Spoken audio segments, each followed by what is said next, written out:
धड़कता हुआ, तीव्र दर्द। ली हाओ ने अपनी आंखें खोलने का प्रयास किया, लेकिन यह उसके लिए बहुत कठिन था। अंततः उसके सामने धीरे धीरे प्रकाश की एक किरण खुल गई। धुंधली रोशनी में उसकी आंखों के सामने विशाल प्राचीन हॉल दिखाई दिए, जो गंभीर और राजसी थे, तथा उन पर गहरे सुनहरे रंग का ड्रैगन स्केल वाला कालीन बिछा हुआ था। कालीन के अंत में सीढ़ियों के शीर्ष पर एक विस्मयकारी विशालकाय व्यक्ति बैठा था, जिसकी निगाहें अंधेरी रात में मशाल की रोशनी की तरह चुभने वाली थीं, जिसमें एक प्रकार की मंत्रमुग्ध कर देने वाली चमक थी। ये कहाँ है? क्या मैं सिर्फ खेल नहीं खेल रहा था? ओह, मेरे फ़ोन की बैटरी खत्म हो गई और मैं उसे चार्ज करने ही वाला था। ली हाओ का दिमाग कुछ सुस्त और धुंधला था। वह अपने आसपास के माहौल को हैरानी से देख रहा था। अरे, मैं फिर से अपना फ़ोन पकड़े हुए सो नहीं गया, है ना? लेकिन ये कोई सपना नहीं लगता। 19 साल की उम्र में सेनाओं के चैंपियन, उन्होंने रॉयल कोर्ट में दुश्मनों का सिर काट दिया, महान राक्षसों का सफाया कर दिया और कैंगजोऊ में अराजकता की एक सदी को दबा दिया। ऐसा नायक न केवल ली परिवार का दुख है, बल्कि महान यू राजवंश के अनगिनत विषयों का दर्द भी है। जिंगवू के मार्क्विस, डिक्री प्राप्त करने के लिए आगे आओ। विशाल हॉल से एक आदेशात्मक आवाज गूंजी, जो कानों को बहरा कर देने वाली थी।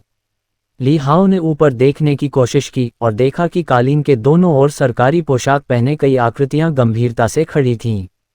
क्या ये शाही महल था? महान यू राजवंश? ऐसा लगता है कि इतिहास में ऐसा कोई राजवंश नहीं है, है ना? ली हाओ उलझन में था, तभी अचानक एक विशालकाय व्यक्ति उसके बगल में आ गया, जो भाले की तरह सीधा खड़ा था। केवल उसकी आकृति को देखकर किसी को भी रक्तपात की भयावह गंध आ सकती थी। आज हम ली परिवार के 9वें बेटे ली जुनये को प्रथम श्रेणी के जेंगवो मार्क्विस की उपाधि प्रदान करते हैं। उन्हें महान सेनापति के पद पर पदोन्नत किया जाएगा, शाही मकबरे में दफनाया जाएगा, प्राचीन खजाने की 10 गाड़ियां, 3 यू ड्रैगन ऑर्डर और 10 डू सोना प्रदान किया जाएगा। इस दिन से पूरा राष्ट्र 3 दिनों तक शोक मनाएगा और दरबार 7 दिनों तक मांस से परहेज करेगा, क्योंकि हम जेंगवो मार्क्विस की बहादुर आत्मा को श्रद्धांजलि देते हैं। इतने भव्य पुरस्कारों को देखकर महान हॉल में बैठे सभी लोग आश्चर्यचकित हो गए। केवल 19 वर्ष की आयु में पहले से ही एक मार्क्विस और एक जनरल का पद प्राप्त, जबकि साधारण मार्क्विस को मार्क्विस ऑफ द नॉर्थ या मार्क्विस पिंग्युआन जैसी उपाधियां प्रदान की जाती थीं। मार्क्विस को दर्शाने के लिए जेंगवो की उपाधि शाश्वत सम्मान का विषय थी। अभूतपूर्व और संभवतः भावी पीढ़ियों के लिए दोहराई न जा सकने वाली घटना। आखिरकार 19 वर्ष की उम्र में प्रथम श्रेणी के मार्क्विस के रूप में सम्मानित होना अविश्वसनीय रूप से प्रतिष्ठित था। महाराज, अपने 9वें भाई की ओर से मैं यह आदेश स्वीकार करता हूं और सम्राट यू को धन्यवाद देता हूं। वह विशालकाय आकृति, जो पहाड़ की तरह सीधी खड़ी थी, एक घुटने पर झुकी हुई थी, और यद्यपि उसकी गहरी आवाज में बहुत अधिक खुशी या उत्साह का अभाव था, लेकिन उसमें हल्का सा दुख था, जो तनाव के कारण कर्कश हो गया था। यही वह है जिसकी हकदार तुम्हारा ली परिवार है, मैं ही तुम्हारा ऋणी हूं। मार्क्विस ऑफ शिंगवू, वह आपका बच्चा है न? मैं उसे कोई नाम देना चाहता हूं, क्या आप तैयार हैं? बिना किसी योग्यता के मैं ऐसा शाही उपकार स्वीकार करने का साहस नहीं कर सकता। ली परिवार के सभी युवा महान यू के नायक हैं। जिस तरह जेंगवो मार्क्विस ने देश की सीमाओं से परे अपने जीवन का बलिदान दिया और आपके बेटे ने इस दुनिया में जन्म लिया, ये स्वर्ग की इच्छा का चक्र हो सकता है। स्वर्ग ने मेरे प्रिय जनरल को ले लिया और महान यू को एक और अच्छा युवा प्रदान किया। अब मैं उसे यह नाम देता हूँ। हाओ, मुझे आशा है कि वह महान यू के लिए दुनिया को शुद्ध करने और डोंगहुआन को एकीकृत करने की जेंगवो मार्क्विस की आकांक्षाओं को बरकरार रखेंगे। महाराज, ये नाम बहुत महान है। इस प्रजा को डर है कि इसे सहन करना बहुत बड़ा सम्मान होगा। कोई चिंता नहीं, ली परिवार के बेटे ऐसे सम्मान के योग्य हैं। एक ही नाम, हाओ। ली हाओ अचंभित रह गया, फिर लगभग हंस पड़ा। क्या संयोग है, यह उसके अपने नाम के समान ही है। एक सेकंड रुको, जिस बच्चे के बारे में वे बात कर रहे थे, वह मैं तो नहीं हो सकता। ली हाओ ने नीचे देखा और एकदम से दंग रह गया। वह वहां लंगोट में लिपटा हुआ था। उसके छोटे छोटे हाथ और पैर बड़े ही आकर्षक ढंग से गोल मटोल थे और सैन्य कवच पहने एक खूबसूरत महिला उसे गोद में लिए हुए थी। हाओ एर के लिए ड्रैगन रक्त जेड पेंडेंट लाओ, एक आवाज ने आदेश दिया। शीघ्र ही ली हाओ ने देखा कि एक पीला चेहरा वाला नपुंसक गंभीर भाव के साथ ड्रैगन की आकृति वाला एक गहरे लाल रंग का जेड पेंडेंट लेकर आ रहा था। एक नाजुक निष्पक्ष हाथ ने उसे धीरे से लिया और उसे पकड़े हुए खूबसूरत महिला ने धीरे से फुसफुसाया, धन्यवाद सम्राट यू, आपके उदार उपहार के लिए। क्या हो रहा है? ली हाओ ने अपनी आंखें झपकाईं। क्या ये कोई सपना है? अचानक उसे चक्कर आने लगा और वह और अधिक नहीं सह सका तथा सो गया। Dot dot dot dot dot dot Qingzhou शहर, दिव्य जनरल हवेली, ली परिवार। महान यू राजवंश के 5 दिव्य सेनापति थे और ली परिवार उनमें से एक था। एक ही परिवार के 9 सेनापतियों के साथ, जो सभी वफादार और साहसी थे, ली परिवार महान यू राजवंश के कुलीनों में सबसे श्रेष्ठ था, जो अंतहीन वैभव और धन से भरपूर था। लेकिन इस असीम समृद्धि के पीछे रिश्तेदारों का जीवन और खून छिपा था। ली परिवार के 9 बेटों में से 6 की मृत्यु हो गई थी। सबसे कम उम्र के मार्क्विस को सेना में शामिल हुए केवल 2 वर्ष ही हुए थे और उन्हें कर्नल के पद पर पदोन्नत किया गया था, जब अप्रत्याशित रूप से कैंगजोऊ के युद्ध के दौरान एकमात्र कर्नल के रूप में उन्होंने हजारों घुड़सवारों को लेकर सीधे दुश्मन के शाही शहर में प्रवेश किया। उसने 15 शहरों में घुसपैठ की और 100 राक्षसों का वध किया। 10 पीढ़ियों के बराबर उपलब्धियों के साथ वह राष्ट्र की सेवा में वीरतापूर्वक मरने वाले ली परिवार के 6ठे सदस्य बन गए।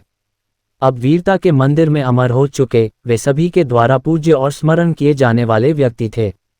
इस समय झेंगुओ मार्क्विस की उपाधि प्रदान किए जाने के लगभग 3 महीने बीत चुके थे। इस अवधि के दौरान ली हवेली के लोग धीरे धीरे अपने दुख से उभर आए थे और उनके चेहरों पर उदासी थोड़ी कम हो गई थी। Backward backward backward. और आज हवेली में एक खुशी की घटना घटी जिसने इस स्थान पर दुर्लभ जीवंतता ला दी। विभिन्न राज्यों से कुलीन परिवार और उच्च पदस्थ अधिकारी या तो व्यक्तिगत रूप से आते थे या अपने प्रतिनिधियों को किंगजोऊ भेजते थे। ली परिवार के दिव्य जनरल भवन के सामने आलीशान और भव्य गाड़ियों का एक जुलूस खड़ा होता था, जिसे देखने के लिए असंख्य राहगीर रुकते और देखते थे। आज ली परिवार के 7वें युवा स्वामी जिंगवू के मार्क्विस के पुत्र ली हाओ का 100 दिवसीय उत्सव था। स्वर्ग का ये प्रिय बालक, जो मुंह में सोने का चम्मच लेकर पैदा हुआ था, को जन्म के समय सम्राट यू द्वारा एक नाम दिया गया था जो पूरे देश में जाना जाता था, और चूंकि वह दिव्य सेनापतियों के परिवार से था, इसलिए इसमें कोई संदेह नहीं था कि दुनिया के भविष्य में उसका स्थान होगा। जैसा कि कहावत है, किसी से जल्दी अनुग्रह प्राप्त करना सबसे अच्छा होता है। दिव्य जनरल भवन के भीतर पर्वत और नदी प्रांगण के एक कमरे में ली हाओ अपनी माँ जी किंग की बाहों में लिपटा हुआ आंगन के बाहर हो रही हलचल को उत्सुकता से देख रहा था।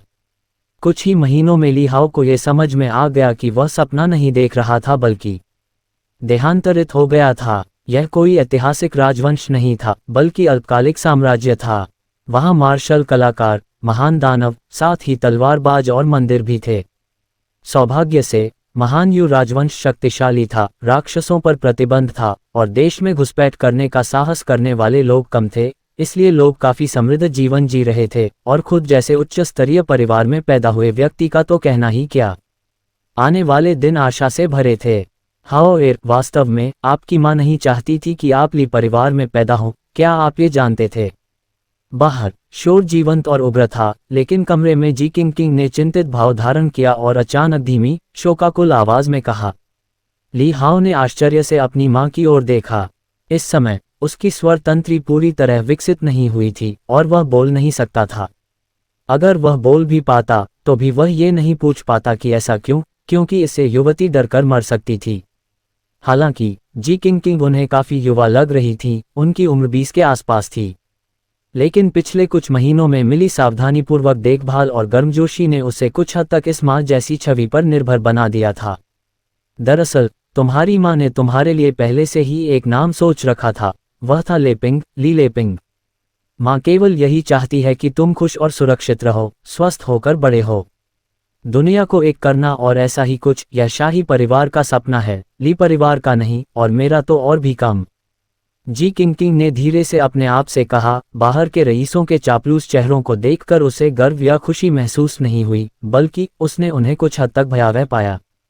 सम्राट यू ने आपका नाम इस उम्मीद में रखा था कि आपके 9वें भाई की मृत्यु के बाद ली परिवार पुनर्जीवित हो जाएगा। ये नाम दायूं राज परिवार की अपेक्षाओं को दर्शाता है और ली परिवार के लिए एक उम्मीद और प्रेरणा दोनों का काम करता है। उसने कहा, और कुछ नहीं। अपने बच्चे पर रखी गई इस भारी अपेक्षा से यह कल्पना करना आसान हो गया कि आज उसे जितने अधिक उपकार प्राप्त होंगे, भविष्य में उसे उतना ही अधिक दबाव झेलना पड़ेगा। ली हाओ ने युवती की भौहों के बीच के दुख को देखा। इस समय वह अब दिव्य जनरल भवन की विस्मयकारी 7वीं महिला नहीं थी, नहीं वह लौह चेहरे वाली महिला जनरल थी जो युद्ध के मैदान में आतंक मचाती थी, बल्कि केवल एक माँ थी। बोलने में असमर्थ होने के कारण उसने अपना सिर उसकी छाती से और अधिक मजबूती से टिका लिया। अपने शरीर की गर्मी के माध्यम से अपना आश्वासन व्यक्त करने की कोशिश कर रहा है। अपनी बाहों में हलचल महसूस करते हुए जी किंग ने नीचे देखा, अपने बच्चे की लंबी पलकें और प्यारा चेहरा देखा और उसकी आंखें एक पल में नर्म हो गईं। उसने ली हाओ को पकड़ लिया और उसे धीरे से हिलाया। उसका नाजुक हाथ शिशु को शांत कर रहा था, मानो वह अपने दिल को सांत्वना दे रही हो। चाहे कुछ भी हो, तुम्हारी माँ तुम्हारी मदद करेगी।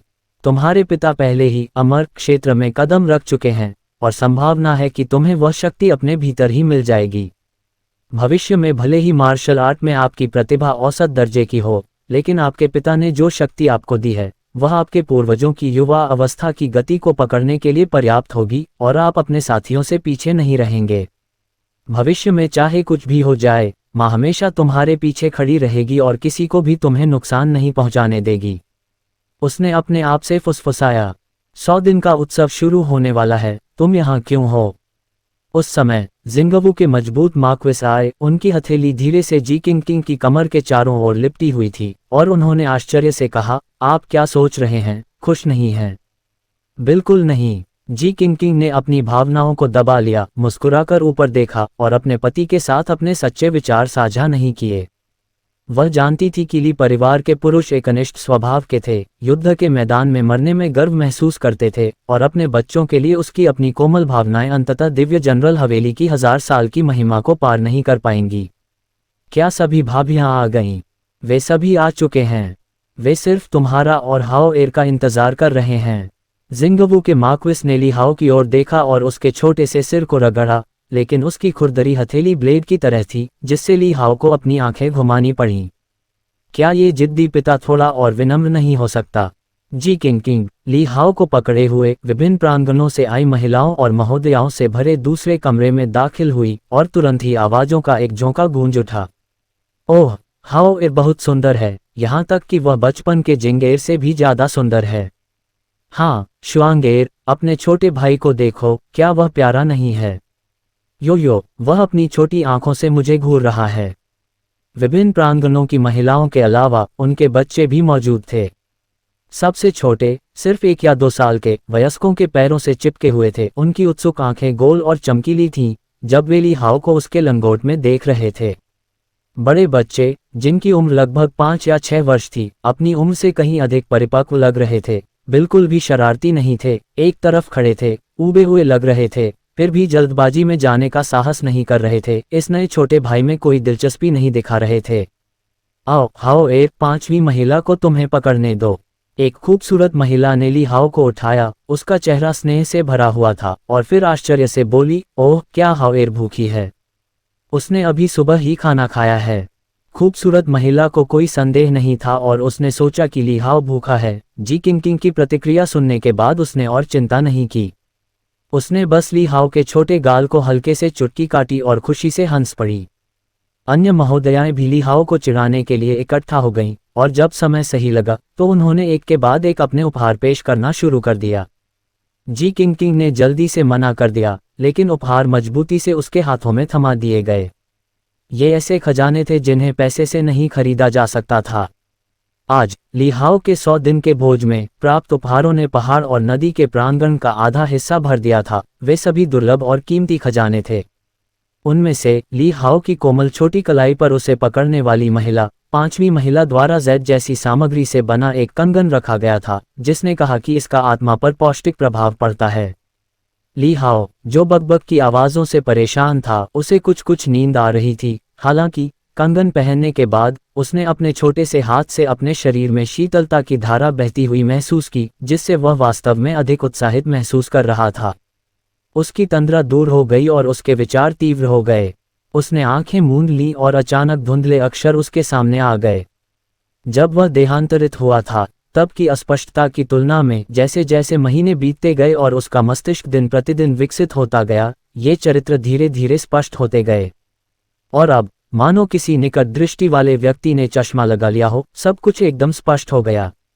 नाम ली हाओ, आयु 0 वर्ष, साधना स्तर नश्वर, महारत प्राप्त कलाएं कोई नहीं, कौशल अंक 0। ये स्पष्ट रूप से प्रदर्शित अक्षर वास्तव में एक चरित्र पैनल थे जिनसे ली हाओ बहुत परिचित थे।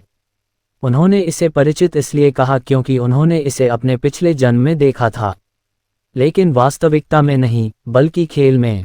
जब वह पार हुआ, ली हाओ एक प्रमुख स्टोर से एक आकस्मिक मोबाइल गेम डाउनलोड कर रहा था और यह पैनल उसी गेम से था।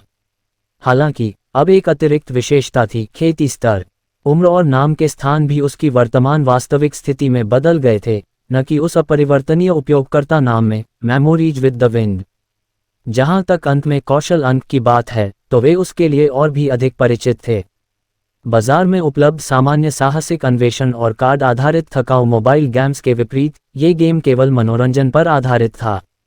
इसमें कोई युद्ध प्रणाली नहीं थी, कोई युद्ध उपकरण नहीं थे, केवल आकर्षक चमकदार पोशाकें थीं तथा विभिन्न प्रकार की कलात्मक अवकाश गतिविधियां थीं, जैसे शतरंज खेलना, मछली पकड़ना, चित्रकारी करना, नक्काशी करना इत्यादि। आप फिल्में भी देख सकते हैं या पोकर खेल सकते हैं। गंभीर किस्म का, केवल जंगली राक्षस और युद्ध की ही कमी थी। विभिन्न कलात्मक कौशलों में सुधार होने पर कौशल अंक एकत्रित होंगे, जिनमें से प्रत्येक सीधे कलात्मक स्तर को बढ़ाएगा और अधिक गेमप्ले को अनलॉक करेगा। उन्होंने यह उम्मीद नहीं की थी कि सीमा पार करने से यह सुविधा मिलेगी। एक पल इंतजार करें, क्या ये बात वास्तव में उसे खेल की तरह पूर्णकालिक जीवन शैली मास्टर बनने का इरादा दे सकती है? ली हाओ कुछ चौंक गया और उसके पास बोलने के लिए शब्द नहीं थे। ये नाशवान क्षेत्र था, यहाँ कला बेकार थी, उसे लड़ने की जरूरत थी। प्रतिवेदन: जब ली हाओ पैनल के सदमे में डूबा हुआ था, अचानक आंगन के बाहर से एक कर्कश सैन्य रिपोर्ट आई। ली परिवार का एक सिपाही शांतिपूर्ण और आनंदमय माहौल को तोड़ते हुए आंगन में घुस आया। उसने भगवान जिंगवू के सामने घुटने टेक दिए और जल्दी से रिपोर्ट की। मेरे प्रभु, उत्तरी यान में अराजकता है। राजकुमार पिंगचेंग ने राक्षसों के साथ षड्यंत्र करके मोफेंग शहर और साथ ही आसपास के 8 शहरों का कत्लेआम कर दिया है। सम्राट यू ने आदेश दिया है कि आप विद्रोह को दबाने के लिए तुरंत रवाना हों। प्रांगण में उपस्थित कुलीन लोगों और महिलाओं की नज़रें तुरंत भगवान शिंगवू पर केंद्रित हो गईं, उनके भाव भिन्न भिन्न थे।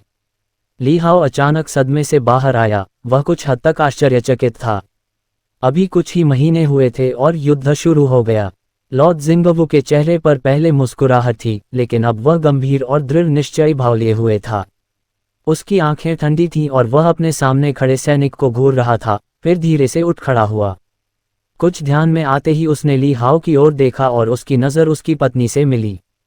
उसकी आंखों में हत्या का इरादा तुरंत गायब हो गया। एक पश्चातापपूर्ण अभिव्यक्ति दिखाते हुए, किंग हाओएर के 100वें दिन के उत्सव के लिए उसके साथ रहो, मैं तुरंत वापस आऊंगा। जी किंग थोड़ा परेशान दिख रही थी। उसने पलटकर ली हाओ को अपने बगल में बैठी 5वीं महिला को सौंप दिया और अपनी गोद में बच्चे को देखा। जी किंग को ऐसा भ्रम हुआ जैसे बच्चा भी उसे गंभीरता से देख रहा हो। उसकी आंखें अनिच्छा से भरी हुई थीं। वह क्षण भर के लिए हतप्रभ रह गई, मान लिया कि यह महज भ्रम है। आखिर बच्चा तो कुछ ही महीनों का था, वह बिछड़ने की बात कैसे समझ सकता था। मम्मी जल्द ही वापस आ जाएंगी, अच्छा रहना। जी किंग ने धीरे से ली हाओ के माथे को छुआ, उसकी आंखें भी अनिच्छा से भरी थीं। लेकिन फिर वह दृढ़ता से भगवान जिंगवू की ओर चली। ये यात्रा खतरों से भरी है, मैं आपके साथ चलूंगी। लॉर्ड जिंगवू ने तुरंत अपना सिर हिलाया। हाओएर के साथ रहो, वह अभी भी छोटा है और उसे तुम्हारी देखभाल की जरूरत है। मैं सेना में उच्च पदस्थ जनरल हूं और कमांडर पहले से ही पद पर हैं। मैं अनुपस्थित कैसे रह सकता हूं?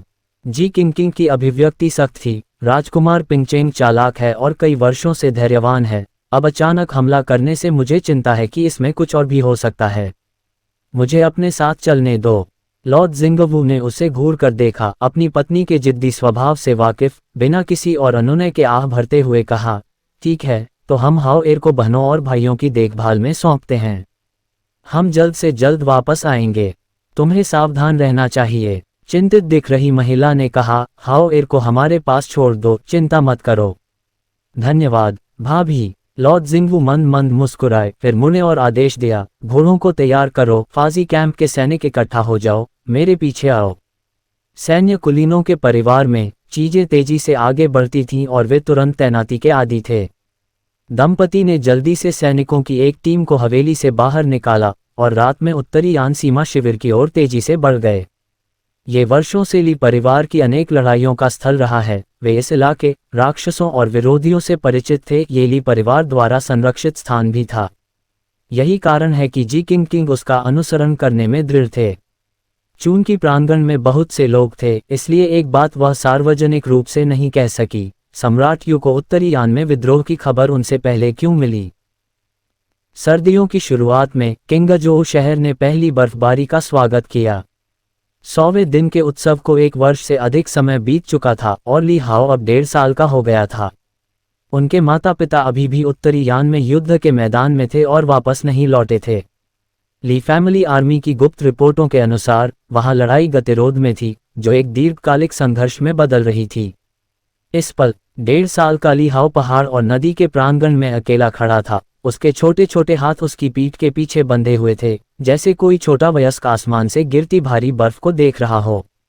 उसे आश्चर्य हो रहा था कि वह युवा लड़की जो उसकी मां बन गई थी, उत्तरी यान में कैसी स्थिति में होगी।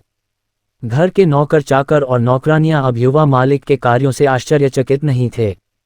यद्यपि ली हाओ की उम्र अभी मुश्किल से 1 वर्ष ही हुई थी, लेकिन प्रतिभाशाली बालक की उपाधि पहले ही ली मैंशन में फैल चुकी थी। जब से ली हाओ ने 6 महीने की उम्र में शोर मचाना शुरू किया था, तब से उसने कभी बिस्तर गीला नहीं किया। जबकि अन्य बच्चे शोर मचा रहे थे और उपद्रवी थे, युवा स्वामी पहले से ही अपनी नर्सों को भोजन और शौच के बारे में याद दिलाने के लिए खाओ और जाओ जैसे सरल शब्दों का प्रयोग कर रहे थे। 1 वर्ष की आयु में, जबकि अन्य बच्चे अभी चलना शुरू ही कर रहे थे, मास्टर ली हाओ पहले से ही इधर उधर दौड़ रहे थे, किताबों के पात्रों की ओर इशारा कर रहे थे, अपने आसपास के नौकरों से उन्हें पढ़ने के लिए कह रहे थे तथा स्वयं भी पढ़ना सीख रहे थे। न रोता हुआ, न झगड़ालू, बुद्धिमान और समझदार घर के नौकर चाकर युवा मालिक को इसी तरह देखते थे। दूसरी बात, मैडम, युवा मास्टर यहीं पर हैं। उसी समय एक सुंदर, संतुलित आकृति वाला व्यक्ति प्रांगण में प्रविष्ट हुआ। ली हाओ को आंगन की बर्फीली जमीन पर अकेले खड़े देखकर सुंदर महिला की भौहें ऊपर उठ गईं और उसने तुरंत डांटा, आप युवा मालिक की देखभाल कैसे कर रहे हैं? क्या आपको डर नहीं है कि बर्फ उन्हें नुकसान पहुंचाएगी? आसपास के घर के नौकर नौकरानियां चौंक गए और जल्दी से घुटनों के बल बैठ गए। हेड स्टीवर्ड ने घबराते हुए कहा, सेकंड मैडम को जवाब देते हुए, ये युवा मास्टर खुद थे जो बर्फ देखना चाहते थे। उन्होंने हमसे कहा कि हम उन्हें परेशान न करें। युवा मालिक अभी भी बच्चा है। क्या तुम वही करोगे जो वह कहेगा? अगर वह तुम्हें मरने के लिए कहेगा तो क्या तुम मर जाओगे? दूसरी मैडम के चेहरे पर गुस्सा झलक रहा था। वह जल्दी से ली हाओ के पास गई, उसे अपनी बाहों में उठा लिया और उसके सिर से बर्फ झाड़ने लगी। अगर युवा स्वामी बर्फ देखना भी चाहते हैं तो क्या आप कम से कम उनके लिए छाता नहीं पकड़ सकते और उन्हें ज्यादा कपड़े नहीं पहना सकते? ऐसा लगता है कि आप सभी मौत की कामना करते हैं। सभी लोग तुरंत पसीने से तरबतर हो गए, सांस लेने की हिम्मत नहीं हो रही थी। दूसरी माँ, उन्हें दोष मत दीजिए, मैंने ही उन्हें यहाँ न आने के लिए कहा था, ली हाओ ने असहाय होकर कहा। चूंकि उसके माता पिता उत्तरी यान युद्ध के मैदान में गए थे, इसलिए उसे बारी बारी से विभिन्न प्रांगणों की महिलाओं द्वारा देखभाल की जाती थी। प्रत्येक महिला उसके साथ बहुत अच्छा व्यवहार करती थी। वर्तमान द्वितीय मैडम लियू यूरोंग स्वभाव से सौम्य थी, लेकिन नौकरों के साथ बहुत सख्त थी। खुद बोले बिना जो लोग उसकी सेवा करते थे वे शारीरिक रूप से दंडित होने से बच नहीं सकते थे। लियू यूरोंग ने ली हाओ के स्पष्ट तर्क को सुनकर उसकी आंखों में चमक आ गई और वह हल्के से बोली, हाओ एर की खातिर मैं इस बार तुम्हें छोड़ दूंगा, लेकिन अगर मैंने इसे फिर से देखा तो मैं तुम्हें सर्दियों की झील की कठोरता का स्वाद चखाऊंगा। ये कहने के बाद उसने अपना चेहरा ली हाओ की ओर घुमाया और धीरे से और मुस्कुराते हुए कहा, हाओ एर, दूसरी माँ तुम्हें कुछ स्वादिष्ट भोजन कराने ले जाएगी। तुम भी, बच्चे, तुम और अधिक क्यों नहीं पहनते? भले ही तुम्हारे पास सम्राट यू द्वारा दिया गया ड्रैगन ब्लड जेड हो, अगर तुम बीमार पड़ गए तो क्या होगा? वह बड़बड़ाती रही, उसके शब्द चिंता से भरे थे जब वह ली हाओ को आंगन से बाहर ले जा रही थी। ली हाओ को पहले से ही इसकी आदत थी और उसने खुद को उसकी बाहों में जकड़ लिया। जल्द ही लियू यू रोंग ली हाओ को शुएहुआ कोर्टयार्ड तक ले गया। आंगन में एक 4-5 साल का बच्चा लकड़ी की तलवार घुमा रहा था। उसे इतनी कुशलता से घुमा रहा था कि हवा में बनी आकृतियां कुशलता और अभ्यास से बनी हुई लग रही थीं। वह द्वितीय मैडम का एकमात्र पुत्र ली कियानफेंग था। अपनी छोटी उम्र के बावजूद उनकी निगाह में एकाग्रता और दृढ़ संकल्प झलकता था। उसके बगल में एक मोटा ताज़ा अधेड़ व्यक्ति बार बार सिर हिलाते हुए उसे निर्देश दे रहा था। ली हाओ जानता था कि यह ली कियानफेंग के 7 सैन्य आकाओं में से एक था, जो विशेष रूप से उसे तलवार दाव सिखा रहा था। दूसरी मैडम को आते देख उस मोटे आदमी ने जल्दी से सम्मान में सिर झुकाया और उसकी बाहों में ली हाओ की ओर देखा, ये जानते हुए कि यह वही क्विलिन बच्चा था जिसका नाम सम्राट यू ने रखा था, और एक बार उसकी प्रतिभा का परीक्षण हो जाने पर वह उस ली कियानफेंग से कमतर नहीं हो सकता जिसे वह वर्तमान में पढ़ा रहा था। अभ्यासरत बालक अपनी मां के आगमन से विचलित नहीं हुआ और तलवारबाजी पर ध्यान केंद्रित करता रहा। लियू यू रोंग ने भी हस्तक्षेप नहीं किया। उस मोटे आदमी को थोड़ा सा सिर हिलाया, फिर ली हाओ को पास के मंडप में ले गया। मंडप की मेज पर उत्तम ताजे फल और स्वादिष्ट पेस्ट्री रखी हुई थीं। लियू यू रोंग ने ली हाओ को गोद में लिया और अपने बच्चे को तलवारबाजी का अभ्यास करते हुए उसे खाना खिलाना शुरू कर दिया। उसकी आंखें चमक उठीं और वह जल्द ही इतनी तल्लीन हो गई कि उसे खाना खिलाना भूल गई। क्या ये ली परिवार की सर्वश्रेष्ठ तलवारबाजी है? अंतहीन सागर। ली हाओ ने उत्सुकता भरी निगाहों से बारीकी से देखा। ऐसा कहा जाता है कि द्वितीय मैडम के इस बच्चे की हड्डियों की माप पहले ही हो चुकी थी और वह असाधारण प्रतिभा का धनी था।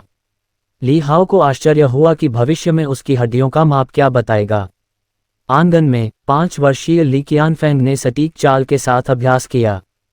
हालांकि वह सिर्फ मुद्राओं का अभ्यास कर रहा था, लेकिन उसकी मुद्रा मानकीकृत थी, जिससे उसके बगल में बैठा तगड़ा आदमी बार बार सिर हिलाता था और उसकी प्रशंसा किए बिना नहीं रह पाता था। हालांकि बच्चे के चेहरे पर कोई खुशी नहीं दिखी और वह पूरी तरह से केंद्रित रहा। दोबारा, यद्यपि उस हट्टे कट्टे आदमी ने प्रशंसा की, परंतु उसकी शिक्षा अत्यंत कठोर थी। बच्चे ने पुनः प्रारंभ से शुरू किया। उसकी गतिविधियां सुचारू थीं, स्पष्टतः उसने बहुत अच्छा अभ्यास किया था। ली हाओ मंत्रमुग्ध होकर देखता रहा। अचानक उसकी आंखों के सामने एक कैप्शन उभर आया। बुनियादी समझ प्राप्त हुई, क्या आप इसे रिकॉर्ड करना चाहेंगे? क्या? ली हाओ ने चौंक कर अवचेतन मन से हाथ चुन लिया। रिकॉर्डिंग सफल। तभी उसकी आंखों के सामने एक पैनल उभर आया। नाम ली हाओ, आयु 1, साधना स्तर नश्वर, तलवार दाव शुरू नहीं हुआ, अंक जोड़े जा सकते हैं। कौशल अंतहीन समुद्र ज्वार शुरू नहीं हुआ, निषिद्ध। महारत हासिल कला शतरंज ताओ, शतरंज ताओ टियर 1 82/500 अंक जोड़े जा सकते हैं। शतरंज सूची संग्रह 0। कलात्मक कौशल अंक 1। 1 साल से ज्यादा समय से ली हाओ अपने पैनल को समझने की कोशिश कर रहा था, लेकिन अपनी कम उम्र और बहुत ज्यादा राक्षसी नहीं दिखने की वजह से उसके प्रयोग के अवसर सीमित थे। सौभाग्य से हवेली में एक शतरंज की बिसात थी। 6 महीने की उम्र में वह शतरंज की बिसात पर रेंग कर अकेले खेलने लगा। उनकी देखभाल करने वाली नर्सें और नौकरानियां ये देखकर खुश थीं कि युवा स्वामी को शतरंज खिलौने का शौक है और उनके लिए ये काम आसान था। यह उसके लिए हर जगह रेंगने से बेहतर था। अपने अन्वेषणों में ली हाओ ये जानकर आश्चर्यचकित हुआ कि वह शतरंज के खेल की तरह ही अनुभव प्राप्त कर सकता है, और वह भी बिना किसी प्रयास के स्तरों में आगे बढ़ सकता है। वास्तविक जीवन में शतरंज कौशल के स्तर को बढ़ाना बहुत कठिन है। इसके लिए ध्यान, प्रतिभा और कड़ी मेहनत की आवश्यकता होती है। और शतरंज ताओ में ली हाओ की प्रारंभिक कुशलताएं केवल शौकिया स्तर की थीं, यहाँ तक कि रैंकिंग भी नहीं थी। लेकिन अब शतरंज की बिसात पर साधारण मैच खेलकर ही वह अनुभव अंक हासिल कर सकता है। शतरंज ताओ में टियर 0 से टियर 1 तक बढ़ने के लिए केवल 100 अनुभव अंक की आवश्यकता थी। टियर 1 से टियर 2 तक के लिए 500 अंक आवश्यक थे। यदि नौकरानियां कभी कभी उस पर नजर नहीं रखती, जिससे ली हाओ को बहुत कुछ उजागर न करने का मौका मिलता, तो वह पहले ही बहुत अधिक अनुभव प्राप्त कर चुका होता। इसमें कोई मदद नहीं थी। हालांकि ये नौकरानियां शतरंज ताओ को नहीं समझती थीं, फिर भी उनमें कुछ सामान्य ज्ञान था। यदि वे 1 वर्ष से कम उम्र के बच्चे को शतरंज के मोहरों को सही ढंग से रखते हुए देखें, तो उन्हें ये निश्चित रूप से अजीब लगेगा। और इस क्षण शतरंज ताओ के अलावा 2 नई विशेषताएं तलवार दाव और कौशल पैनल में जोड़ी गईं, जो पहले नहीं थीं। खास तौर पर स्वॉर्ड दाव के पीछे दिए गए संकेत ने ली हाओ को उत्सुक और उत्साहित कर दिया। क्या ये शतरंज दाव की तरह हो सकता है, जहां वह कौशल बिंदुओं के साथ सीधे अपने स्तर को सुधार सकता है? बिना ज्यादा सोचे समझे उन्होंने अंक जोड़ने का फैसला किया। जब चेतना तैरने लगी तो अचानक उसके दिमाग में सूचनाओं का सैलाब उमड़ पड़ा। ली हाओ ने अपना सिर पकड़ लिया, उसे अपने मस्तिष्क में सूजन महसूस हो रही थी, मानो वह फटने वाला हो। इससे उसके चेहरे पर दर्द के भाव उभर आए। हाओ एर, तुम्हें क्या हुआ है? लियू यू रोंग ने महसूस किया कि ली हाओ के साथ कुछ गड़बड़ है और वह चौंक गई। उसने तुरंत चिंता व्यक्त की। ली हाओ ने अपने दांत भींच लिए। उसके मन में उथल पुथल भरे विचार धीरे धीरे शांत हो गए और ली हाओ को तब एहसास हुआ कि उसका मन तलवारों के बारे में ज्ञान के कई टुकड़ों से भरा हुआ था। ऐसा लग रहा था जैसे वह 2-3 साल से दिन रात तलवारबाजी का अभ्यास कर रहा हो। अरे, ये सिर दर्द, ये बिल्कुल वैसा ही है जैसे शतरंज दाव का स्तर ऊपर होने पर होता था। ली हाओ ने अपना सिर रगड़ा, जोर से सांस लेते हुए। वह अभी भी बहुत छोटा था, उसका मस्तिष्क अभी तक पूरी तरह से विकसित नहीं हुआ था और शतरंज दाव और तलवारबाजी से प्राप्त विशाल जानकारी उसके नाजुक मस्तिष्क के लिए एक भयानक झटका थी। बिना कुछ बोले ली हाओ खुद को शांत करने की कोशिश कर रहा था। क्या लिन जू बीमार है? लियू यू रोंग ने ली हाओ के माथे पर हाथ फेरा, लेकिन उसे बुखार नहीं महसूस हुआ और वह हैरान होने से खुद को नहीं रोक सकी। इस समय तक ली हाओ पूरी तरह से ठीक हो चुका था। उसने अपनी दूसरी मां के हैरान चेहरे को देखा, अपने मुंह की ओर इशारा किया और अपनी बचकानी आवाज में बुदबुदाया, बीबिट, मेरी जीभ काट ली। लियू यू रोंग अचंभित रह गई और तुरंत राहत की सांस ली और अवाक होकर अपनी आंखें घुमाईं। ली हाओ इससे बच निकला और उसने उस पर कोई ध्यान नहीं दिया। इसके बजाय उसने चुपके से अपना पैनल जांचना शुरू कर दिया। नाम ली हाओ, आयु 1 वर्ष, साधना स्तर नश्वर, तलवारबाजी स्तर 1, कौशल अंतहीन समुद्र ज्वार परफेक्ट निषिद्ध, महारत हासिल कला शतरंज ताओ स्तर 1 8250, शतरंज मैनुअल संग्रह 0, कौशल अंक 0। ली हाओ कुछ हद तक हैरान था। अंत में कौशल अंक चले गए थे, लेकिन उसकी तलवारबाजी वास्तव में अनभिज्ञ से शुरू हुई थी और स्तर 1 बन गई थी। और नीचे दिया गया कौशल अंतहीन समुद्र ज्वार अनभिज्ञता से परिपूर्ण में बदल गया था। ली हाओ ने उस सैन्य शिक्षक को सुना था जिसने ली कियानफेंग को पढ़ाया था। प्रत्येक कौशल को 3 स्तरों में विभाजित किया गया है: दीक्षा, निपुणता और पूर्णता। दीक्षा का अर्थ है एक पूरे सेट को कुशलतापूर्वक निष्पादित करने में सक्षम होना। निपुणता का अर्थ है कि दक्षता के अतिरिक्त कोई व्यक्ति इसे अपनी उंगलियों पर पूरी तरह से समझकर लचीले ढंग से लागू भी कर सकता है। विभिन्न परिस्थितियों का सामना करते समय व्यक्ति निर्धारित चालों को यंत्रवत दोहराने के बजाय सहज रूप से उनका प्रतिकार कर सकता है। जहां तक पूर्णता की बात है, इसका अर्थ है कि कौशल में पुनर्तः महारत हासिल कर ली गई है तथा इसे हाथ हिलाने की तरह ही स्वाभाविक रूप से प्रयोग किया जा सकता है, चाहे इसे उल्टा ही क्यों न किया जाए, वह भी बिना किसी त्रुटि के, जब तक कि कौशल में अंतर्निहित दोष न हो। कहा जाता है कि पूर्णता से भी ऊपर एक उच्चतर क्षेत्र है। ऐसा क्षेत्र कौशल में खामियों की भरपाई भी कर सकता है, जिससे उनकी शक्ति और भी बढ़ सकती है। और अब जब उसकी तलवारबाजी स्तर 1 तक आगे बढ़ गई थी, ली हाओ अंतहीन समुद्री तलवार तकनीक की पहली परत के साथ तुरंत पूर्णता तक पहुंच गया था। इसे प्राप्त करने के लिए कम से कम 1 दशक के कठोर प्रशिक्षण की आवश्यकता होगी। वर्तमान ली कियानफेंग के बारे में कहा जाता है कि उन्होंने आधे साल तक अंतहीन समुद्र का अभ्यास किया था और पहले ही ज्वार की पहली परत शुरू कर दी थी। उन्हें तलवारबाजी की प्रतिभा माना जाता था। तो अब वह क्या बन गया? एक राक्षस। ये देखकर कि उसकी दूसरी माँ उस पर ध्यान नहीं दे रही थी, ली हाओ की नज़र फिर से आंगन की ओर गई। इस पल आंगन में बच्चे अभी भी तलवारबाजी का अभ्यास कर रहे थे, लेकिन ली हाओ की नज़र में अब ये पहले जैसा प्रभावशाली नहीं लग रहा था। इसके बजाय एक नज़र में वह बता सकता था कि दूसरे की तकनीकें अपरिपक्व थीं और उनकी मुद्राएं कठोर थीं। यदि वह कोई ऐसा व्यक्ति होता जो तलवार चलाना जानता हो, तो उसके हाथ से लकड़ी की तलवार गिराने के लिए केवल एक हल्के से थपकी की जरूरत होती। बुरा नहीं है, मोटे मध्यम आयु वर्ग के व्यक्ति ने कहा, जो ली कियानफेंग के प्रदर्शन से काफी संतुष्ट था। बेहतरीन आधार और बहुत अच्छी समझ। अगले 2 सालों में वह इस पहली परत के साथ निपुणता हासिल करने में सक्षम हो जाएगा।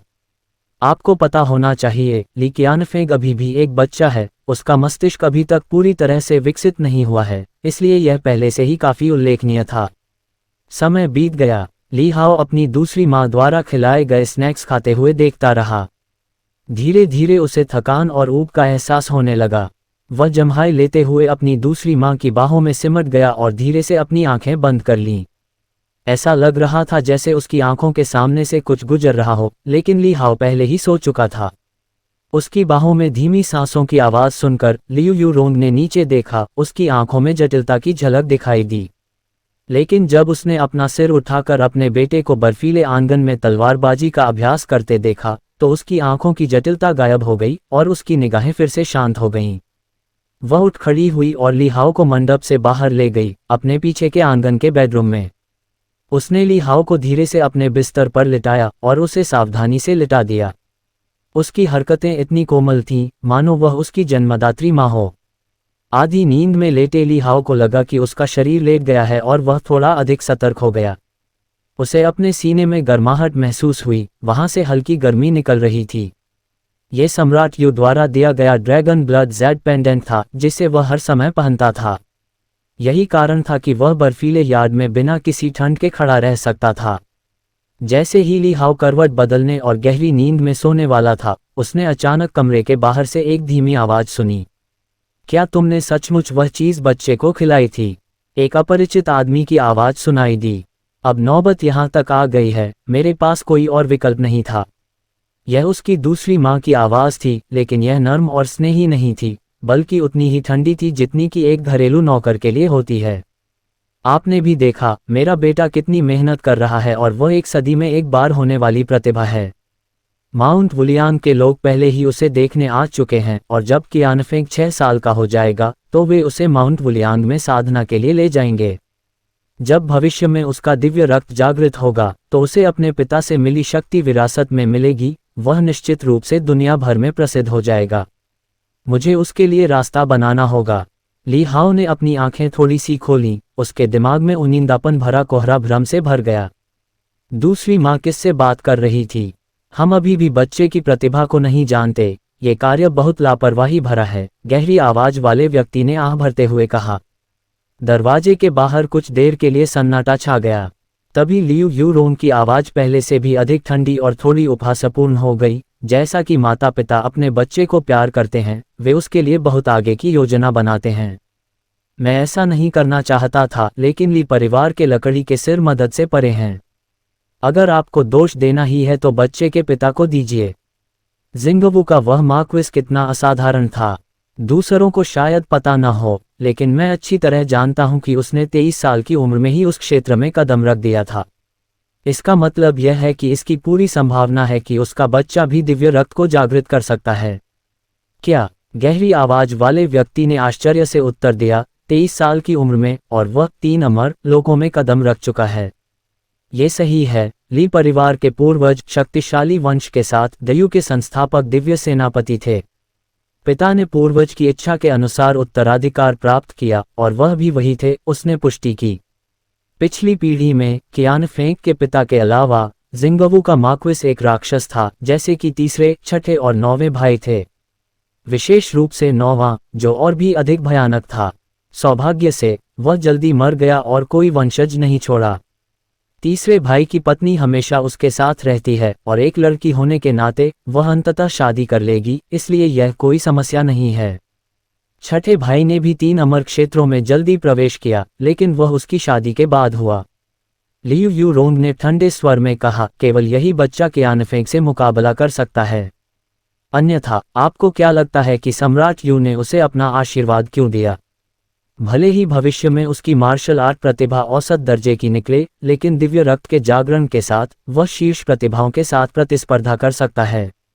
बाहर फिर से सन्नाटा छा गया। गहरी आवाज वाले आदमी ने हल्की सी आह भरी। चून की महिला ने ऐसा निर्णय ले लिया है, इसलिए मैं और कुछ नहीं कहूँगा।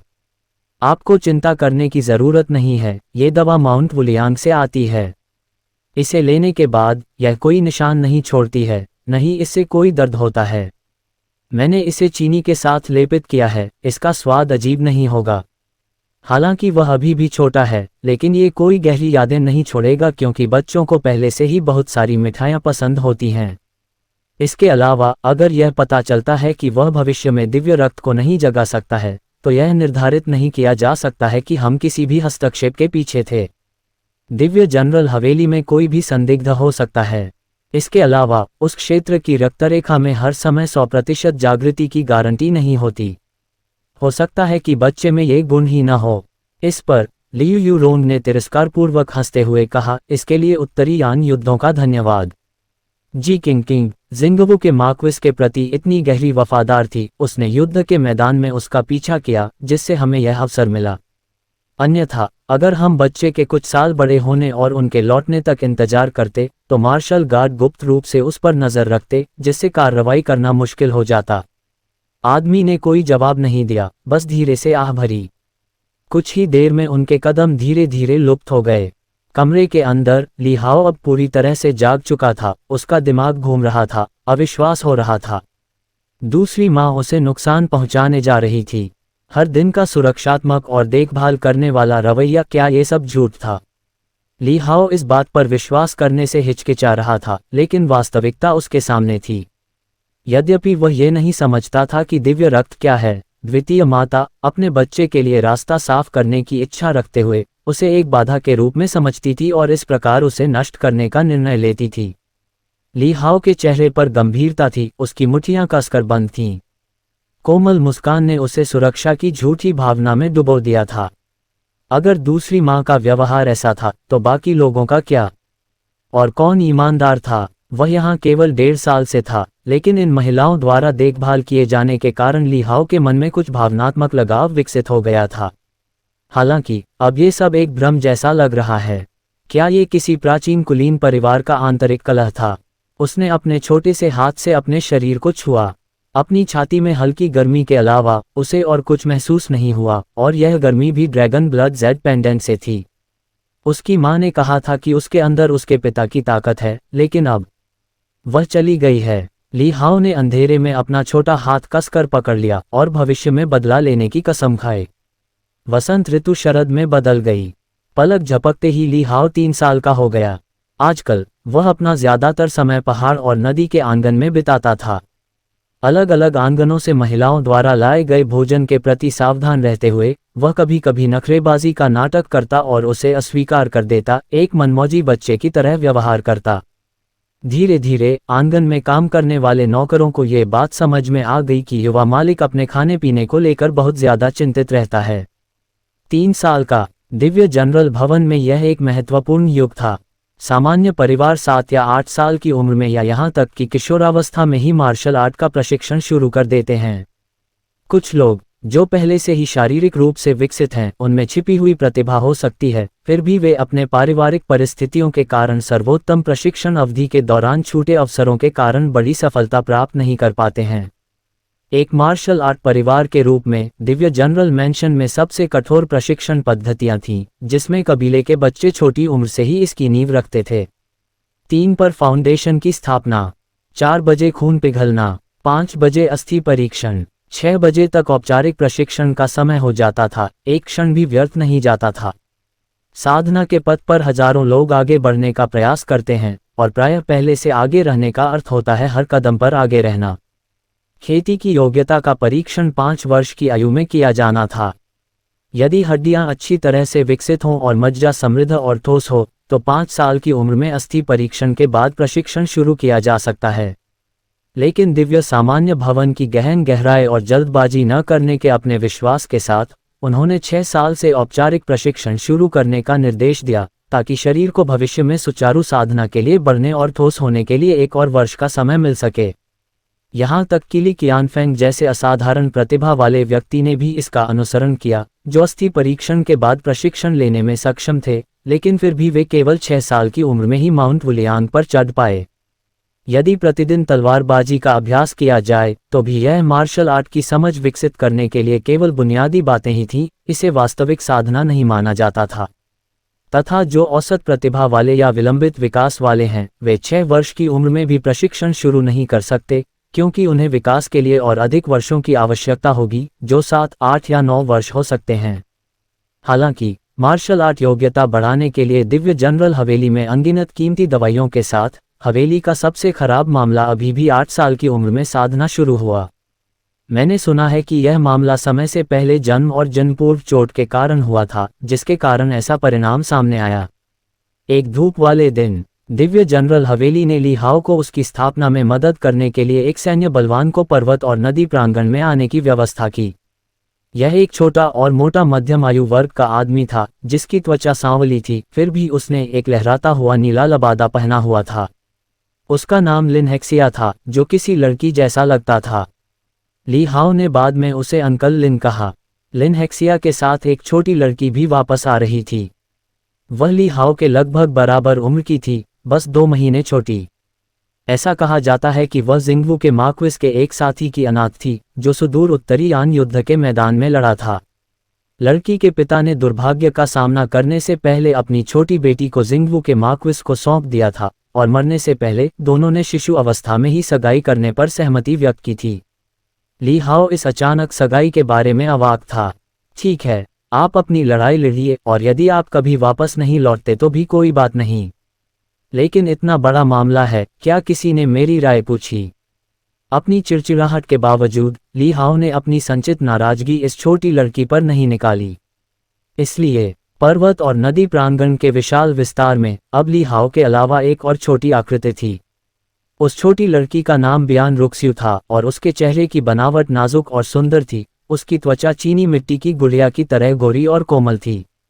जब वह पहली बार इस अजीब जगह पर पहुंची तो छोटी लड़की डरपोक और शर्मीली थी। जो भी उसके पास आता वह पूछती, मेरे पिताजी कहाँ हैं? मेरे पिताजी कहाँ गए? छोटी लड़की अपने पिता को ढूंढ रही थी, लेकिन आंगन में किसी ने भी जवाब देने की हिम्मत नहीं की, और कुछ नर्म दिल नौकरानियां उसे सुनकर केवल एक कोने में चुपके से अपने आंसू पोंछ सकीं। छोटी लड़की की भूख खत्म हो गई और वह दिन ब दिन पतली होती जा रही थी। ये देखकर कि आंगन में मौजूद कोई भी नौकर बच्चे को दिलासा देना नहीं जानता, ली हाओ को गुस्सा आ गया। ऐसा लग रहा था कि वह खुद बहुत सक्षम था, उसने इन लोगों को ठीक से प्रशिक्षित नहीं किया। उसके पास स्वयं आगे आने के अलावा कोई विकल्प नहीं था, तथा उसने डराने धमकाने और मनाने के मिश्रण का प्रयोग करते हुए छोटी लड़की से कहा, तुम्हारे पिताजी कहीं छिपे हुए हैं, और वे तभी बाहर आएंगे जब तुम अच्छा व्यवहार करोगे और अच्छा खाओगे। छोटी लड़की ने अपनी मासूम आंखों में आंसू भरकर पूछा, क्या जुएं अच्छा व्यवहार नहीं कर रही है? पिताजी जुएं से क्यों छुप रहे हैं, और कहाँ छुप रहे हैं? कहाँ छुपे हो? छोटी लड़की के दयनीय भाव को देखकर ली हाओ थोड़ा नर्म पड़ गए और आकाश की ओर इशारा करते हुए एक कहावत कही, तुम्हारे पिताजी वहां ऊपर हैं, उन तारों में से एक पर। उस समय से हर रात आंगन में एक छोटी सी आकृति आसमान की ओर ताकती हुई दिखाई देती थी। असंख्य तारे और उनकी चांदी जैसी चमक नीचे चमक रही थी, और उस अकेली छोटी सी आकृति को रोशन कर रही थी। घर में एक और छोटी सी आकृति जो शतरंज की बिसात के ऊपर लेटी रहती थी, हर दिन घर के नौकरों को आदेश देती थी कि वे छोटी लड़की के पास पंखा झलें और मच्छरों को दूर भगाएं ताकि उसे हर जगह कोई काट न सके। आधा महीना बीत गया और सैन्य बलवान लिन हेक्सिया ने ली हाओ और बियान रुक्स्यू दोनों के लिए फाउंडेशन स्थापना अमृत तैयार कर लिया था। दोनों की स्थापना एक ही वर्ष में हुई। फाउंडेशन स्थापना मार्शल आर्ट की नींव है। फाउंडेशन स्थापना के लिए अमृत अनगिनत कीमती औषधीय सामग्री से बना है। हर दिन शरीर को डुबोया जाता है। मार्शल प्रशिक्षण के लिए उपयुक्त शरीर बनाने के लिए औषधीय स्नान में भिगोया जाता है। दयू के शीर्ष कुलीन परिवारों में से एक के रूप में दिव्य जनरल हवेली के पास प्रचुर संसाधन थे। ली हाओ की फाउंडेशन स्थापना से लेकर अनगिनत कीमती औषधीय जड़ी बूटियां और दुर्लभ खजाने पहाड़ और नदी प्रांगण में भेजे गए, जो बर्फ के टुकड़ों की तरह अटूट थे। फाउंडेशन स्थापना के लिए अमृत को 3 श्रेणियों में विभाजित किया गया था: सामान्य, दुर्लभ और सर्वोच्च। ली हाओ द्वारा प्रयुक्त अमृत स्वाभाविक रूप से उच्च गुणवत्ता वाला था, जिसमें 1000 वर्ष का खजाना प्राइमर के रूप में था, तथा कई अन्य बहुमूल्य औषधीय तत्व भी इसमें थे जो 8वीं परत के युद्धक शरीर को पोषित करने में सक्षम थे। एक बार जब कोई साधना के मार्ग पर चल पड़ता है तो वह मात्र 2 से 3 वर्षों में प्रथम क्षेत्र को पार कर सकता है। मार्शल आर्ट्स पैसे का एक भट्टी है, और इस शीर्ष श्रेणी के फाउंडेशन एस्टेब्लिशमेंट अमृत का दैनिक उपयोग आधे साल से 1 साल तक बनाए रखने के लिए महंगा था। केवल दिव्य जनरल मैंशन जैसे शीर्ष स्तरीय कुलीन परिवार ही इसका इतनी स्वतंत्रता से उपयोग कर सकते थे। आंगन में 2 बड़े औषधीय टब थे। ली हाओ और बियान रुक्सुए अलग अलग उनमें भीग रहे थे। हालांकि छोटी लड़की के टब के आसपास के क्षेत्र को पर्दे से ढक दिया गया था तथा महिला परिचारिकाएं उसकी देखभाल कर रही थीं। ये महिला परिचारिकाएं नौकरानियों से भिन्न थीं, उनके पास कुछ साधना थी और वे घर के भीतर विश्वसनीय सहायकों के समान थीं। ली हाओ की ओर से लिन हेक्सिया ने व्यक्तिगत रूप से उनकी देखरेख की। उस समय प्रतिष्ठित गहरे बैंगनी रंग का अमृत ली हाओ के शरीर पर बरस रहा था। उसकी थोड़ी तरल में डूबी हुई थी, जिससे सांस लेने के लिए केवल उसकी नाक ही खुली हुई थी। अमृत की एक अवर्णनीय कड़वी गंध उसकी नाक में भर गई, जैसे कड़वा कमल निगल लिया हो, जिसने ली हाओ की आत्माओं को बहुत सतर्क रखा। ली हाओ ने पूछा, क्या मैं इसे पी सकता हूँ? लिन हेक्सिया ने जवाब दिया, ऐसा न करना ही बेहतर है। यह अमृत शक्तिशाली था और बच्चों की आंतें इसे अवशोषित नहीं कर सकती थीं, बल्कि यह नुकसान पहुंचा सकता था। इसके अतिरिक्त यह बाह्य अनुप्रयोग के लिए है।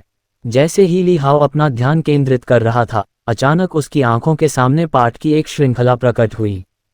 अज्ञात पदार्थ का पता लगाना, विश्लेषण करना। विश्लेषण विफल, स्वचालित रूप से पृथक हो गया। ली हाओ, क्या चल रहा है? लानत है, क्या ये वैसी ही स्थिति हो सकती है जैसा मैं सोच रहा हूँ? ली हाओ संदेह से भरा हुआ था। औषधीय टब के बगल में लिन हेक्सिया का शांत चेहरा धीरे धीरे गंभीर होता जा रहा था। जैसे जैसे समय बीतता गया, उसकी भौं धीरे धीरे गहरी, चुवान अक्षर में बदल गई। ली हाओ ने उसके हाव भाव देखे और अपने दिल में एक हलचल महसूस किए बिना नहीं रह सका। उसने पूछा, अंकल लिन, क्या कोई समस्या है? लिन हेक्सिया ली हाओ की समझदारी से हैरान नहीं था। उसे दिनों दिन यह एहसास हो गया था कि यह छोटा सा युवा मास्टर अपने साथियों से कहीं ज्यादा होशियार है, बेहद बुद्धिमान, 5 या 6 साल के बच्चे जितना होशियार। हालांकि वह अभी ली हाओ से बात करने के मूड में नहीं था। अचानक उसने दूसरी तरफ की स्थिति की जांच करने के लिए जल्दी से पर्दा उठाया और जल्द ही ली हाओ की तरफ लौट आया। उसका चेहरा बेहद बदसूरत लग रहा था। अंकल लिन, लिन हेक्सिया ने अपना हाथ औषधीय टब के किनारे की ओर बढ़ाया, बारीकी से महसूस करते हुए उसकी नज़र जटिल होती जा रही थी। उसने टब में बच्चे को देखा, बोलना चाहता था, लेकिन फिर शब्द उसके होठों पर ही रुक गए। Backward backward backward. अंकल लिन, आप जो कहना चाहते हैं कह दीजिए। ली हाओ खुद को ये कहने से रोक नहीं सका। लिन हेक्सिया को थोड़ा आश्चर्य हुआ और उसने उसकी तरफ देखा। हालांकि ली हाओ उससे ज्यादा समझदार था, फिर भी वह सिर्फ 3 साल का बच्चा था। क्या वह वास्तव में बता सकता था कि वह बोलने में झिझक रही थी? हालांकि उस समय उसका मूड इतना खराब था कि उसने इसके बारे में ज्यादा नहीं सोचा और बस इतना कहा, चाहे ली हाओ समझ पाए या नहीं, जब मार्शल आर्ट प्रतिभा की बात आती है तो 5 साल की उम्र में हड्डियों के माप के अलावा जो इसे सीधे प्रकट कर सकता है, ये वास्तव में फाउंडेशन स्थापना के दौरान संकेत दिया जाता है। फाउंडेशन एस्टेब्लिशमेंट दवा का अवशोषण जितना तेज होगा, मार्शल आर्ट की योग्यता उतनी ही अधिक होगी। लेकिन यंग मास्टर, आपकी अवशोषण गति बहुत धीमी है। उसने दवा के टब के अंदर ली हाओ को देखा, उसकी आंखों में अविश्वसनीय संदेह और दया झलक रही थी। फिर उसने एक पल सोचा और खुद से बुदबुदाया, शायद आज की घटना महज एक दुर्घटना थी, मेरी शोधन संबंधी गलती। मैं कल और अधिक ध्यान से जांच करूंगी। ली हाओ के दिल में एक ठंडक दौड़ गई। क्या अभी जो संकेत दिया गया वह वास्तव में फाउंडेशन स्थापना चिकित्सा के बारे में था? बहुत धीमी गति से अवशोषण से आपका क्या मतलब है? ये सब अवरुद्ध हो रहा है, अवशोषित करने के लिए कुछ भी नहीं है। ली हाओ के मन में अवाकता थी। क्या ये पैनल पूरी तरह से गेम की सेटिंग्स का पालन करने वाला था? पिछले वर्ष पैनल का अन्वेषण करते समय उन्हें ये बात पता चली थी। चूंकि खेल में कोई युद्ध प्रणाली नहीं थी, इसलिए ऐसा लगता था कि वह मार्शल आर्ट से भी विमुख था, या अधिक सटीक रूप से कहें तो मार्शल आर्ट के अभ्यास से विमुख। यदि वह युद्ध कौशल विकसित करने की कोशिश करता तो उसे अनुभव नहीं मिलता, केवल खेल में परिभाषित कलाओं में ही अनुभव पट्टी होती। यद्यपि वह परिश्रमपूर्वक अभ्यास के माध्यम से स्वयं में सुधार कर सकता था, लेकिन इस मामले में कला की ओर लौटना बेहतर होगा क्योंकि यह अधिक लाभप्रद है। कम से कम अनुभव तो बढ़ेगा, अंक मिलेंगे और व्यक्ति अपनी स्वयं की साधना तकनीक बना सकेगा। रातों रात ये दशकों के कठिन प्रशिक्षण को पार कर जाएगा। बस अब यह उसके चारों ओर जमा हुए इन सभी संसाधनों के लिए अफसोस की बात है। अगर इनका पूरा इस्तेमाल किया जाए तो कम से कम वे एक प्रथम श्रेणी के मार्शल कलाकार का पोषण तो कर सकते हैं। इस विषय पर बोलते हुए चून की यह असाधारण औषधि, जो आधुनिक तत्वों से कहीं बेहतर है, अवशोषित नहीं की जा सकती, तो पहले यह विष प्रभावी क्यों था? या ये कारगर नहीं था? क्या मैं बस सो गया और संकेत पर ध्यान नहीं दिया? शायद भविष्य में मैं दिव्य रक्त को जागृत कर पाऊंगा या नहीं, यही निर्णय होगा। हालांकि उस महिला ने कहा था कि दिव्य रक्त को जागृत करने की संभावना तो है, लेकिन निश्चितता नहीं है। इसे भूल जाए, भले ही नुकसान आपकी योग्यता के कारण टाला गया हो, लेकिन इस बिल को निश्चित रूप से नहीं माफ किया जा सकता। हौसला मत हारो, मैं कल फिर कोशिश करूंगा। अगर यह वास्तव में काम नहीं करता है तो मैं लॉर्ड हो को सूचित करूंगा। वह निश्चित रूप से आपके लिए एक समाधान लेकर आएगा। जैसा कि ली हाओ ने विचार किया, लिन हेक्सिया ने उसे आश्वस्त किया, हालांकि वह नहीं जानती थी कि ली हाओ समझ पाएगा या नहीं। कोई जरूरत नहीं है। ली हाओ ने अपना हाथ थोड़ा हिलाया और दवा के टब से बाहर निकलने के लिए तैयार हो गया। चून की फाउंडेशन स्थापना दवा को पैनल द्वारा अवरुद्ध किया जा रहा था, इसलिए इसमें और अधिक समय तक भिगोना व्यर्थ था। अभी मत उठो, चलो फिर से कोशिश करते हैं। थोड़ी देर और भीगते रहो, लिन हेक्सिया ने तुरंत कहा जब उसने ली हाओ को बाहर निकलते देखा। ली हाओ ने अपना सिर हिलाया और कहा, इसका कोई फायदा नहीं है। तुम्हें आज्ञा का पालन करना होगा। लिन हेक्सिया का चेहरा सख्त हो गया, उसने मामले को गंभीरता से लिया। ली हाओ अचंभित रह गया और केवल इतना ही कह सका, मैं पहले छोटी लड़की की जांच करूंगा।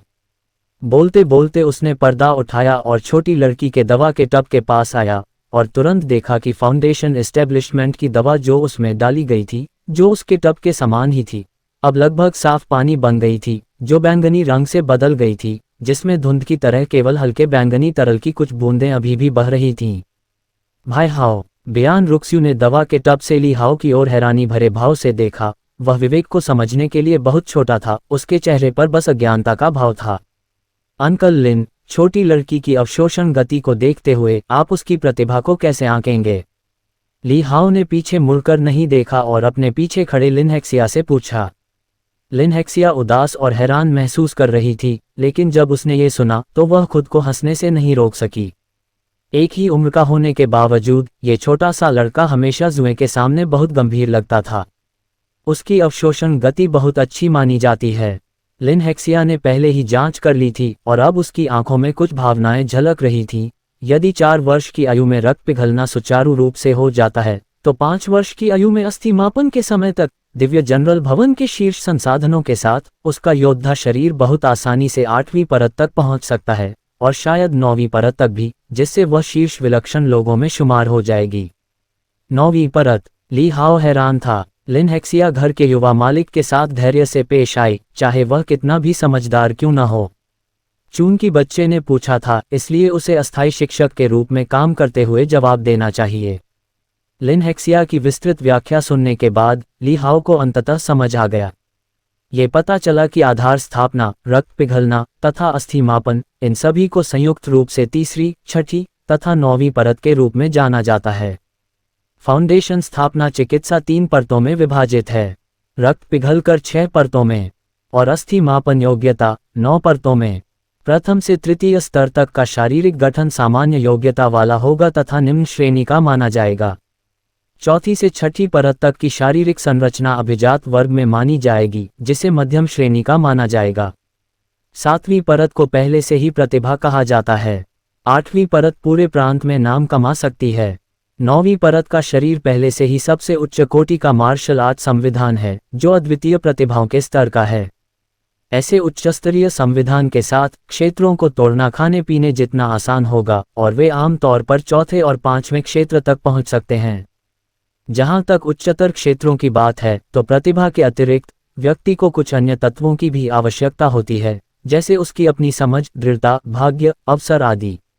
ली हाओ ने दवा के टब में बैठी छोटी लड़की की ओर देखा, उसकी आंखों में कुछ आश्चर्य झलक रहा था। क्या ये छोटी सी बच्ची भविष्य में दुनिया को हिला देने वाली प्रतिभा बनेगी? उसके मन में उस छोटी सी नाक मुहा लड़की की छवि उभरी जो भीड़ के बीच गर्व से खड़ी थी, और वह खुद को जोर से हंसने से नहीं रोक सका। लिन हेक्सिया ने ली हाओ को देखा, उसकी आंखें चिंता से भरी हुई थीं।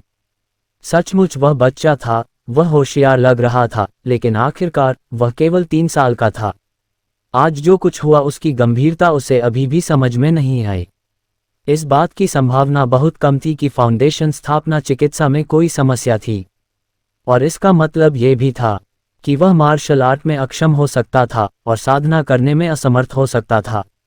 योद्धाओं के इस परिवार में, विशेष रूप से ली परिवार का बेटा होने के नाते, अभ्यास करने में असमर्थ वह कल्पना भी नहीं कर सकता था कि यह कितना क्रूर होगा।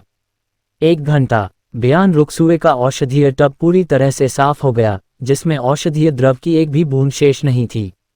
नौकरानियों ने उसे साफ नए कपड़े पहनाए, उसके बाल सुखाए। वे ली हाओ के टब के पास खड़ी रहीं, इस सब के महत्व से अनजान, और चुपचाप ली हाओ के बाहर आने का इंतजार करती रहीं। दूसरी ओर लिन हेक्सिया के जोरदार आग्रह के कारण ली हाओ केवल आज्ञाकारी रूप से उसके टब में ही भिगो सकता था, और उसके टब के अंदर का रंग अभी भी गहरा बैंगनी था। बयान रुकसुए के साथ आई महिला परिचारिका ने एक नज़र देखा और दंग रह गई।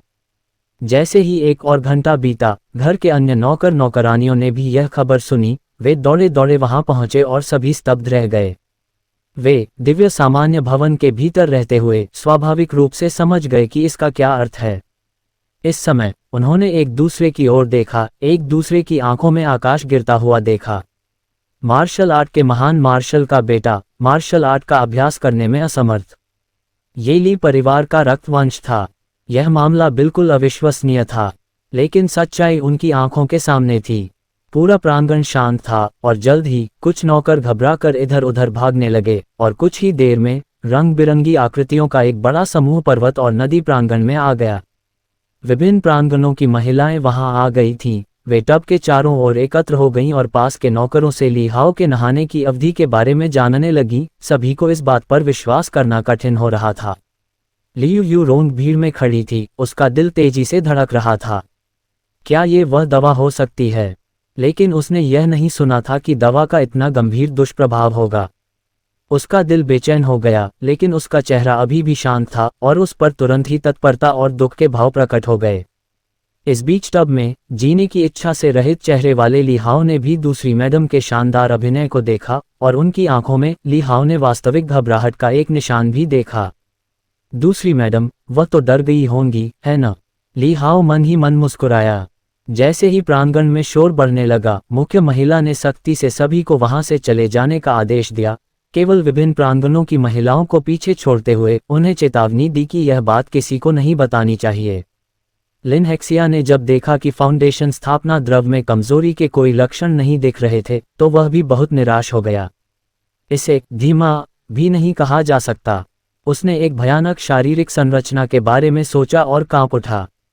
क्या ये संभव है कि इस स्वामी का बेटा, किलिन पुत्र, वास्तव में मार्शल आर्ट सीखने में पूरी तरह से असमर्थ था? बिना किसी देरी के लिन हेक्सिया ने ली हाओ को टब से बाहर खींच लिया। ये देखकर कि ली हाओ का शरीर ऑक्सीजन से वंचित और पीला पड़ गया था, उसकी त्वचा सिकुड़ गई थी और झुर्रीदार हो गई थी। महिलाओं की आंखों में भाव अलग अलग थे।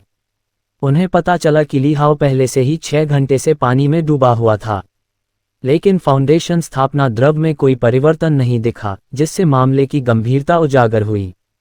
लियू यू रोंग ने देखा कि ली हाओ के होंठ भी भीगने से पीले पड़ गए थे। उसे यकीन हो गया कि यह कोई धोखा नहीं था। उसका दिल बैठ गया, क्योंकि उसका इरादा केवल बच्चे के दिव्य रक्त को दबाना था, उसे पूरी तरह से अक्षम करना नहीं। आखिरकार पूरी तरह से बेकार हो जाना बहुत ही संदेहास्पद होगा। ये शक्तिशाली ली परिवार का वंश था, फिर भी खेती करने में असमर्थ।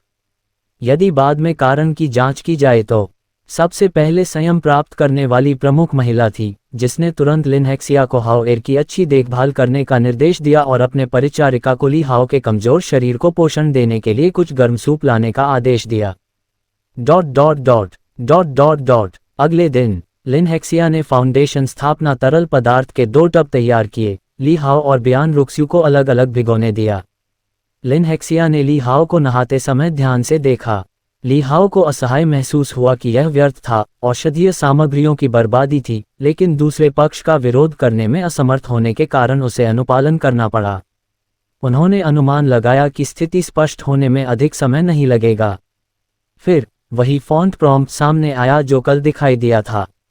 अज्ञात पदार्थ का पता चला, विश्लेषण किया जा रहा है। विश्लेषण विफल, स्वचालित रूप से पृथक हो गया। ली हाओ ने इसका अनुमान लगाया था और वह बहुत आश्चर्यचकित नहीं हुआ। वह आज्ञाकारी रूप से औषधीय स्नान में रहा, आलस्य से अपने पैर की उंगलियों को खुजलाता रहा, पूरी तरह से ऊब गया। जैसे जैसे समय बीतता गया, औषधीय द्रव में कोई परिवर्तन नहीं हुआ। सेना के बौने ने इसे पूरी तरह से खो दिया और एक धीमी गड़गड़ाहट के साथ आवाज निकाली, ये कैसे हो सकता है?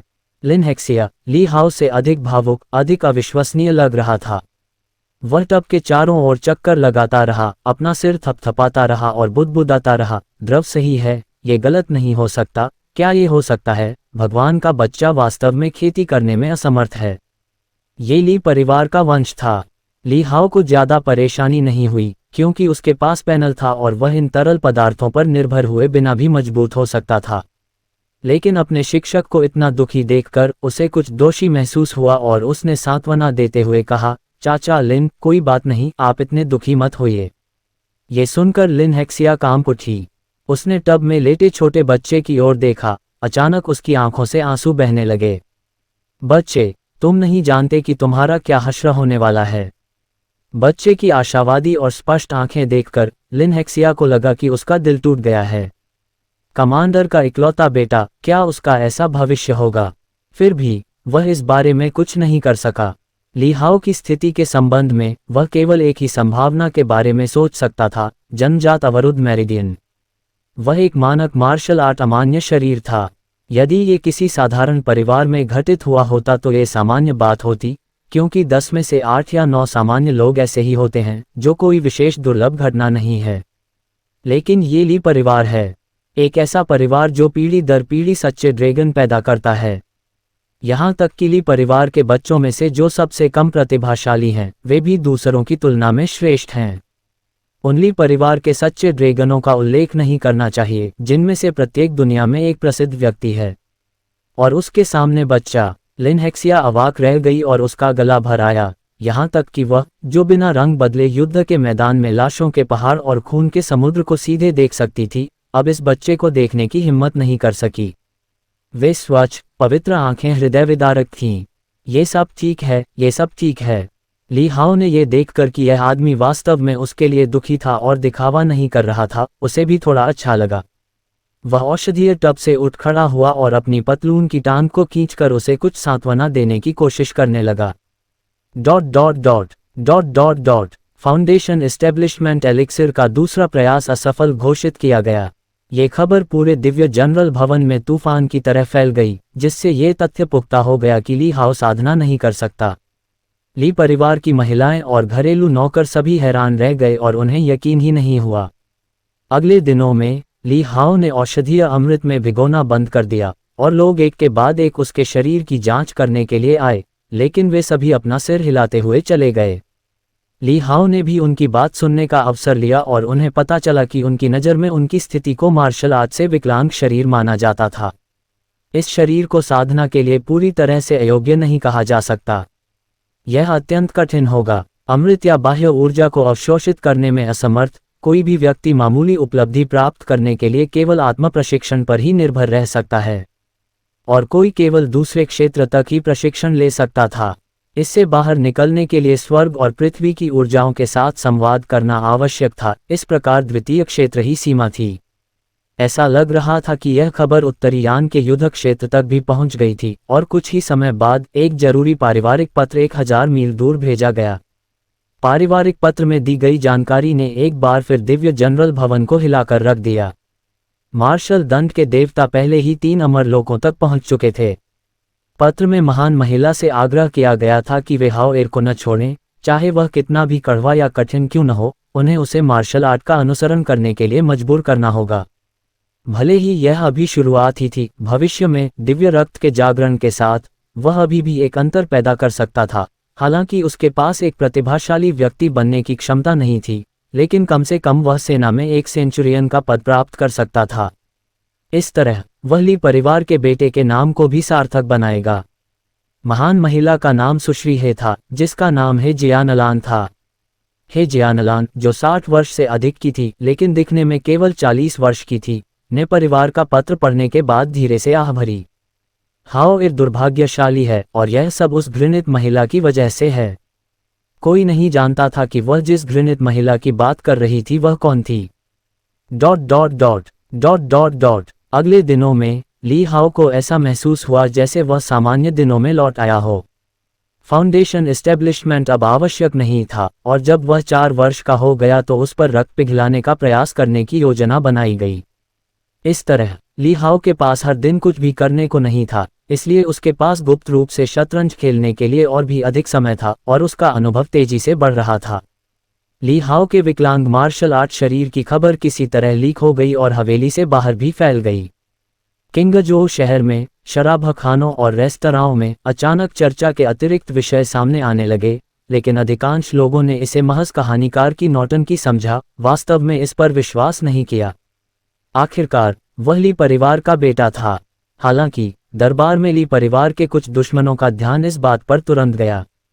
जब उन्होंने लोगों को भेजकर गहन जांच की तो पता चला कि स्थिति सच थी, तो हवेली के अंदर मौजूद कई लोग खुश भी हुए और हैरान भी। खुशी की बात है कि ली परिवार, जो 1000 वर्षों से गौरवशाली था, अंततः उसके वंश में दरार आ गई।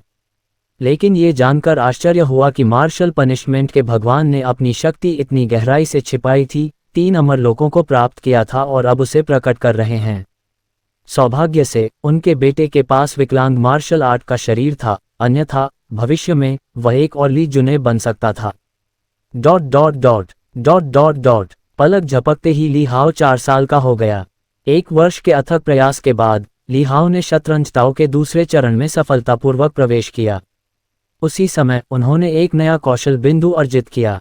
बिना किसी हिचकिचाहट के ली हाओ ने तलवार दाव पर कौशल बिंदु का उपयोग किया। इस प्रकार उनका तलवार दाव भी दूसरे चरण में आगे बढ़ गया। पहले चरण से आगे बढ़ते समय अधिक जटिल और प्रचुर जानकारी के बोझ की तुलना में अब 4 साल का होने के कारण ली हाओ मुश्किल से इसे झेल पा रहा था। उसके सिर में केवल हल्की सूजन महसूस हो रही थी। जैसे जैसे तलवार दाव आगे बढ़ता गया, उसके पैनल पर कौशल भी बदलते गए। नाम ली हाओ, आयु 4, साधना स्तर नश्वर, तलवार दाव दूसरा चरण, कौशल अंतहीन समुद्र ज्वार परम पूर्णता निषिद्ध, महारत हासिल कला शतरंज ताओ दूसरा चरण 0/1000, शतरंज मैनुअल कैटलॉग संग्रह 0, कलात्मक कौशल अंक 0।